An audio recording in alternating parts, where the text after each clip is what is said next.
Agendado na ang meeting de avance ng Liberal Party sa Maynila. Ginawa ni Mayor Lim ang kanilang programa sa Tondo na inaangking baluarte ng kalaban niyang si Erap. Para sa latest aksyon, may live report si Mean Los Baños. Mean.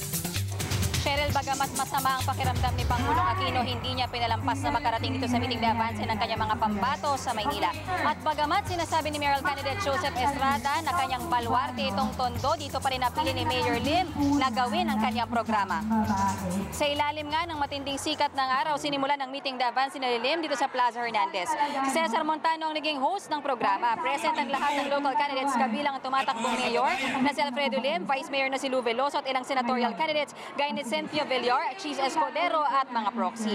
Samantala, gate ni Lim, hindi kay Erap ang Tondo. Sa katunayan, panalo raw siya rito noong 2010 elections.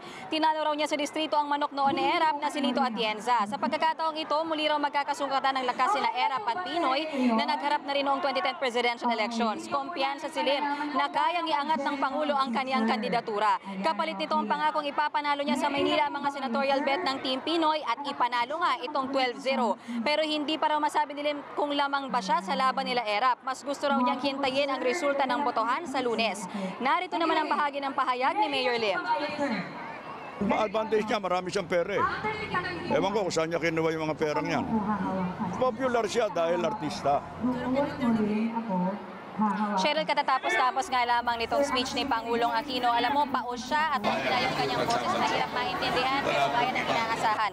Todo kampanya siya para kay Mayor Lim at ang sabi nga niya, wala nang ibang pwede pang magsilbing alkalde nitong Maynila kung hindi si Mayor Lim. Siya rin daw mismo ang namili na dito sa Tondo gawin yung meeting de avance. Gusto raw niyang makilala ng gusto yung mga taga-Tondo. Nilinaw din niya at ipinangako niya na tuloy ang eleksyon sa darating na Lunes.